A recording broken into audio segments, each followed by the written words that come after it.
The other Whitfield boy? The lawyer slid a folder across the table, folded his hands, and said, Mr. Whitfield, your mother's estate is worth about $340,000. But there's a problem. The woman who raised you was never legally your mother. Not on paper. Not ever. I laughed. I actually laughed, right there in his office with the dying ceiling fan and the smell of old coffee, because it was the stupidest thing I had ever heard. Ruth Whitfield raised me for 58 years. She sewed the patch on my Little League glove. She sat by my hospital bed when I broke my collarbone falling off the Pruitt's barn roof. She was buried 9 days earlier in a plot next to my father, in the cemetery behind St. Andrews, in the town where I have lived my entire life. That's not possible, I said. The lawyer, a thin man named Grady O'Say, who had taken over the firm from his late father, turned the folder around so I could read it myself. I need you to look at this before you say anything else, he said. And something in the way he said it made the room feel smaller than it had a moment before. I want you to understand something about me before I go further. My name is Daniel Whitfield. I am 61 years old. I own Whitfield Hardware on Main Street in Mill Haven, Ohio, a town of about 4,000 people, where nothing interesting has happened since the grain elevator caught fire in 1987. I coach Little League in the spring. I go to church on Christmas and Easter, same as everybody else who tells themselves they're more religious than they are. I am, by every measure that matters, an ordinary man. I am telling you this because what happened to me over the 6 weeks that followed that meeting in Grady O'Say's office is the kind of thing that isn't supposed to happen to ordinary men in ordinary towns. And yet it did. Every word of what I am about to tell you is true as I can make it. But I promise you, by the time I reach the end, you will no longer be certain what true even means. Grady tapped the top document. It was a birth certificate. My birth certificate, or the one that had lived in a fireproof box in my parents' closet my whole life, the one I had used to get my driver's license, my passport, my marriage license before Carol and I divorced in 2003. Daniel Ray Whitfield, born March 4, 1965, Mill Haven County Hospital. Mother, Ruth Ann Whitfield. Father, Walter Lee Whitfield. Now look at this one, Grady said, and slid a second document beside it. It was also a birth certificate, also mine apparently. Same name, same date, same hospital. But the mother's name was different. Eileen Marsh. No father listed at all. 2 birth certificates, I said. That's a clerical error. Hospitals mess up paperwork all the time. I thought that too, Grady said, until I found this. He set down a third piece of paper, older. The ink faded to the color of weak tea. It was a court filing from the Mill Haven County Probate Office, dated June 1965, 3 months after I was supposedly born. It was a petition for a private adoption, filed by Walter and Ruth Whitfield. The child named in the petition was a 3-month-old infant male, and the birth mother releasing her parental rights was Eileen Marsh. I sat there for a long moment not saying anything because there wasn't anything to say. My parents, the only parents I had ever known, the 2 people whose graves I had stood over with a shovel of dirt in my hand, had adopted me. And they had never told me. There's more, Grady said, and I remember thinking, even then, that his voice had the careful evenness of a man delivering news he already knew was going to get worse. The reason this is holding up probate isn't the adoption itself. Private adoptions were legal, if a little informal, back then. The problem is that Eileen Marsh, the woman who gave you up, died in February of 1962. That doesn't make sense, I said. I wasn't born until 65. I know, Grady said. According to the county death index, Eileen Marsh died 3 years before you were born, and she's the woman listed as your birth mother on a legal adoption document, filed with a judge's signature on it. I want to tell you that my first thought was some clever movie detective thought, some sharp deduction. It wasn't. My first thought was that I needed to call my sister. I should explain about my sister. Her name is Peg Margaret, but nobody has called her that since 1971. And she's 4 years older than me, which meant that in 1965, when I supposedly arrived home from the hospital as a newborn, she was already 4 years old and would have remembered it. I drove to her place that evening, a little rambler out on Route 9 where she's lived since her husband died, and I put the folder on her kitchen table, the same way Grady had put it on mine. She went pale reading it. Not shocked pale. Scared pale. "Peg," I said, "do you remember me coming home? As a baby?" She didn't answer right away. She got up, poured herself a glass of water she didn't drink, and finally said, "I remember Mom being gone for a few days, and then you were just there, in the house." I was a little kid, Danny. I didn't ask questions. You never thought that was strange?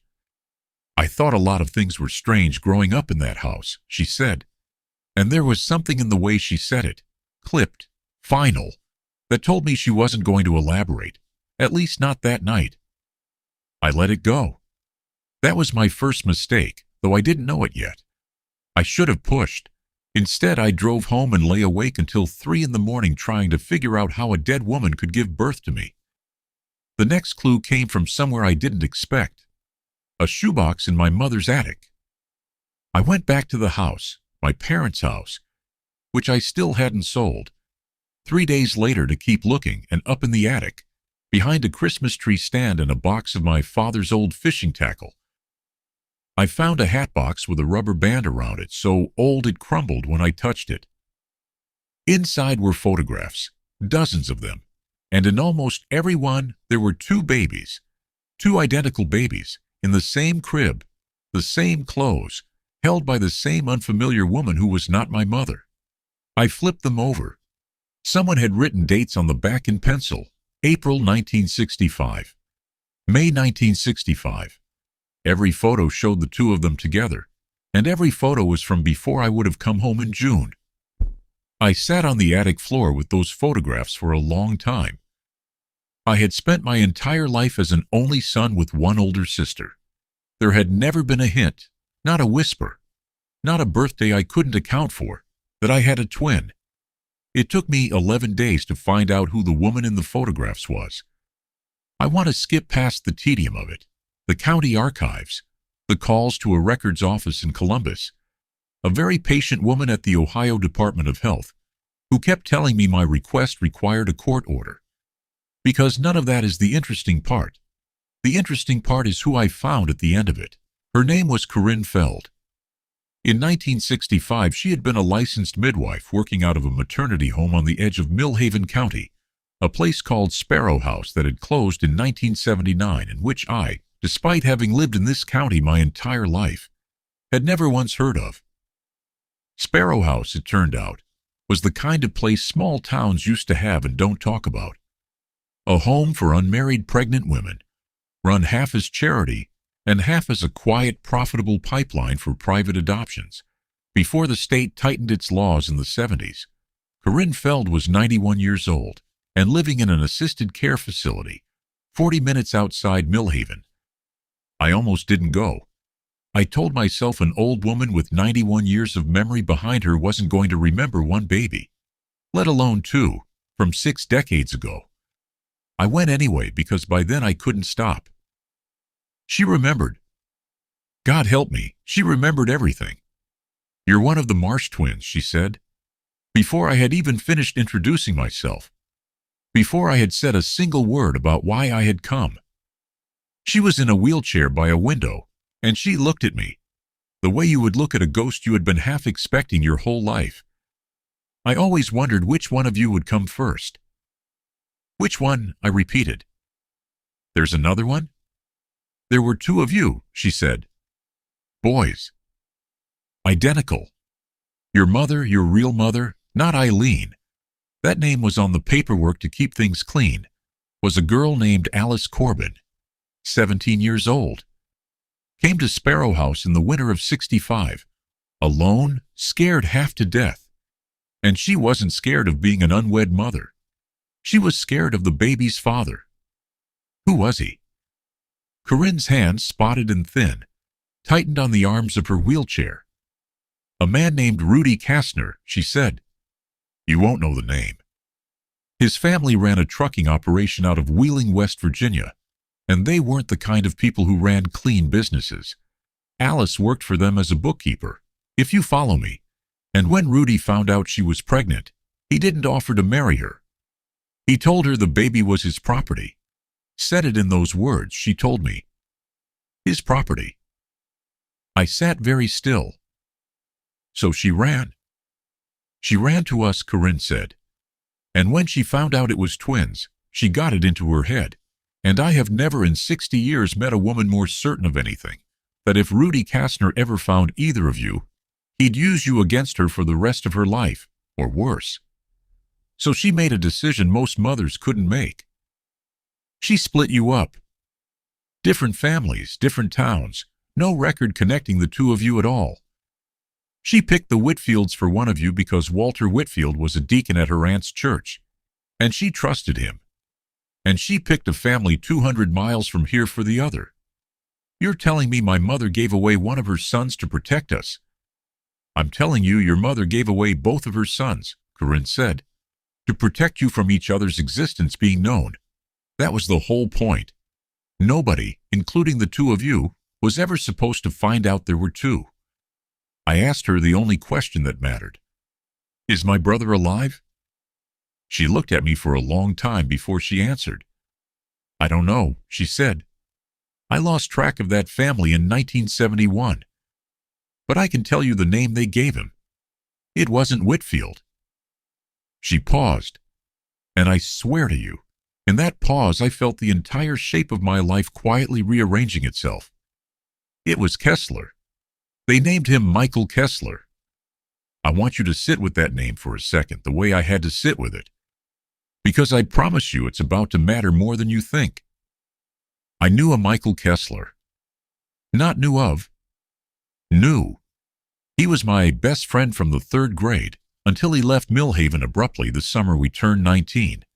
And he was, for 11 years, after he came back in 1987, the county sheriff's deputy who wrote me a warning instead of a ticket the night I drove home too fast from my father's funeral. Mike Kessler taught my son to fish. Mike Kessler stood up as a groomsman at my wedding to Carol in 1989. Mike Kessler and I had for over 50 years lived 4 streets apart in a town of 4,000 people, gone to the same church, the same diner, the same Friday fish fry at the VFW. And according to a 91-year-old midwife, he was my identical twin brother, and neither of us had ever known it. I didn't sleep that night. I kept thinking about small things. The fact that Mike and I had the same slightly crooked right pinky, which we had always joked was a coincidence. The fact that his laugh, when he really let go, sounded exactly like the recording of my father laughing on an old home movie. Except my father wasn't his father at all.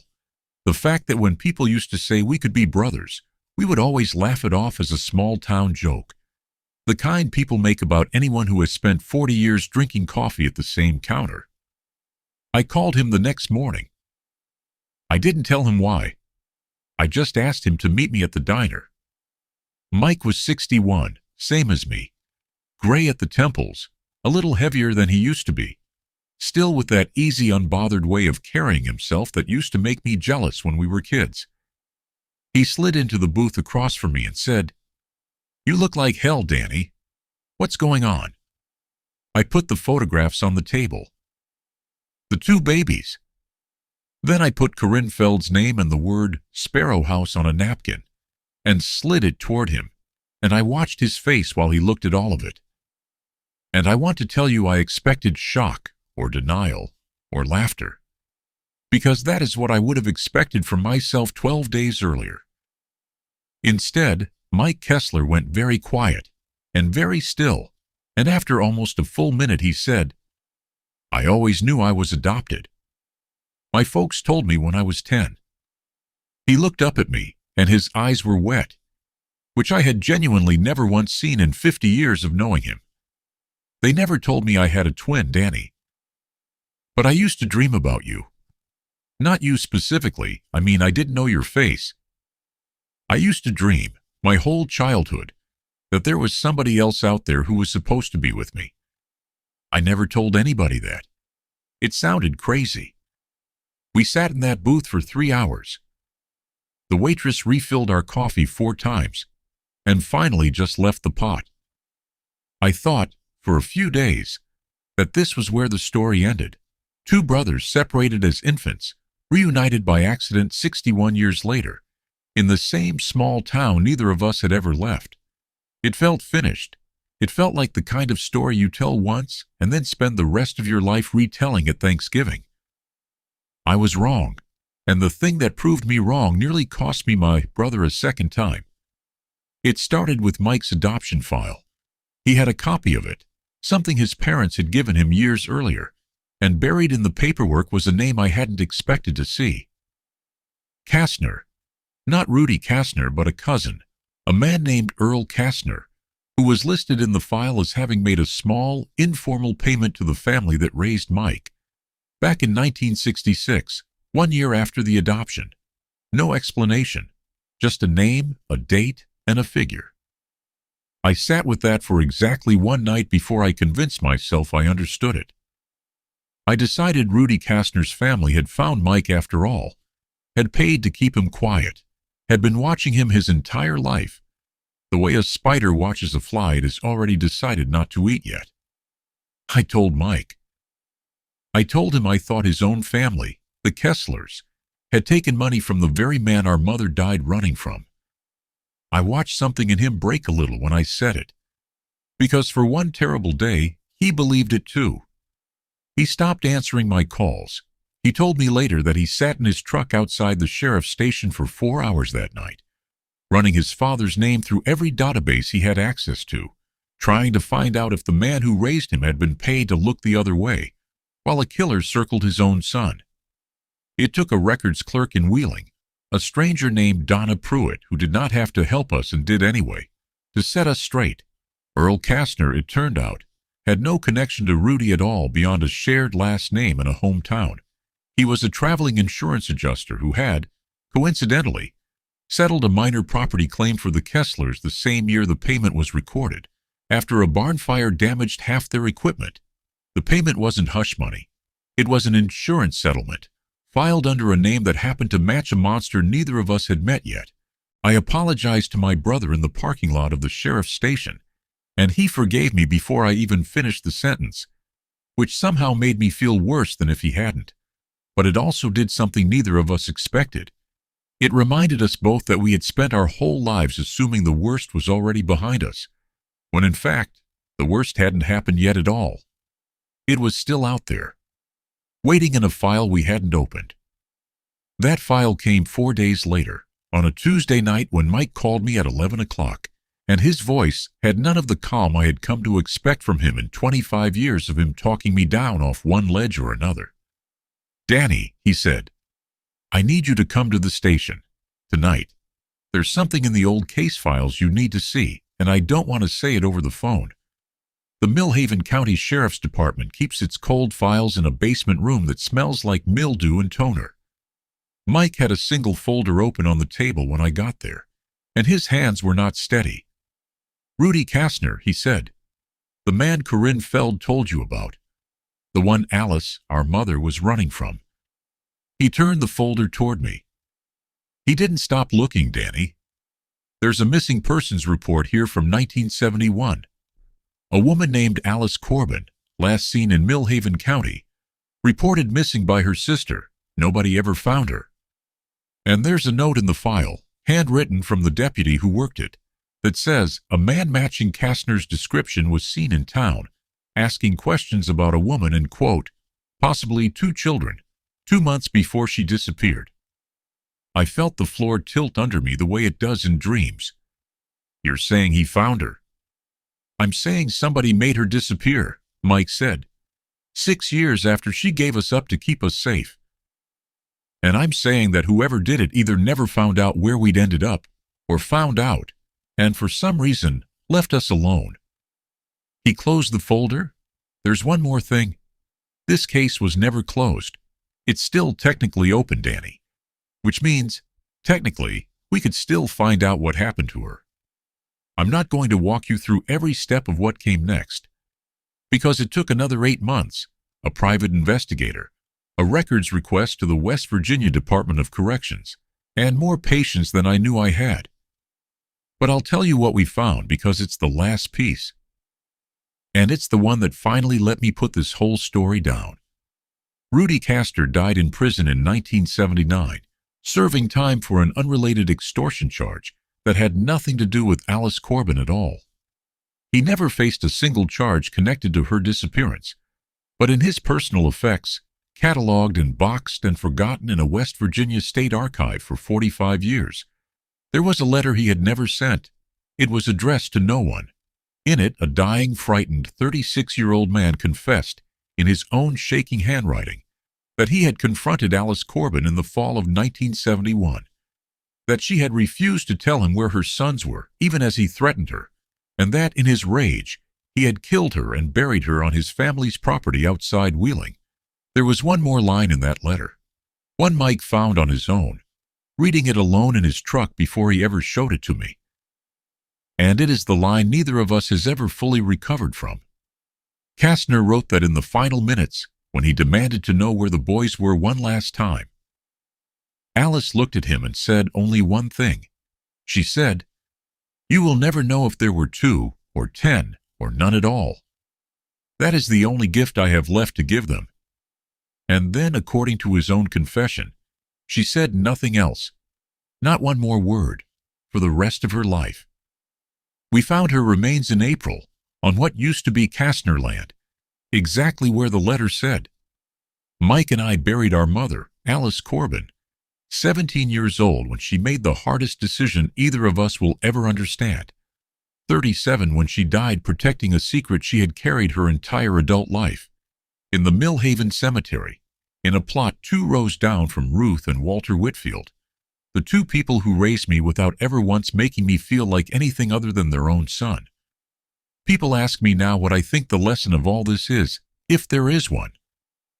I don't know that there's a lesson. I know that Ruth Whitfield lied to me for 58 years, and I have never once, not for a single second since I found out, loved her any less for it. I understand now that her silence wasn't a betrayal. It was a promise she made to a frightened 17-year-old girl in a maternity home in 1965. And she kept it until the day she died. I know that I have a brother now, a real one. Not a friend who felt like family, an actual brother, who taught my son to fish without either of us knowing why it felt so natural, who stood beside me at 2 funerals 50 years apart, without either of us understanding what we were to each other. We still meet at the diner every Friday morning. Sometimes we don't talk about any of it at all. Sometimes we just sit there. 2 61-year-old men with the same crooked pinky finger, drinking coffee in the town our mother sent us to separately, so that one day we might both survive to sit there together. I used to think the strangest thing that could happen to a man was finding out his whole life was a lie. I was wrong. The strangest thing, the thing that still catches me some mornings, standing behind the counter at Whitfield Hardware, ringing up nails and paint for people who have known me my whole life, is finding out that underneath the lie, there was something far more true than anything I had ever been told. A woman loved her sons enough to disappear from history so they could have one. She never even let a dying man confirm we existed, not because she stopped loving us, but because his not knowing was the last piece of armor she had left to place around us, and she used it with her final breath instead of saving it for herself. I don't think that's a coincidence. I think that's just what happens when love refuses to stay buried.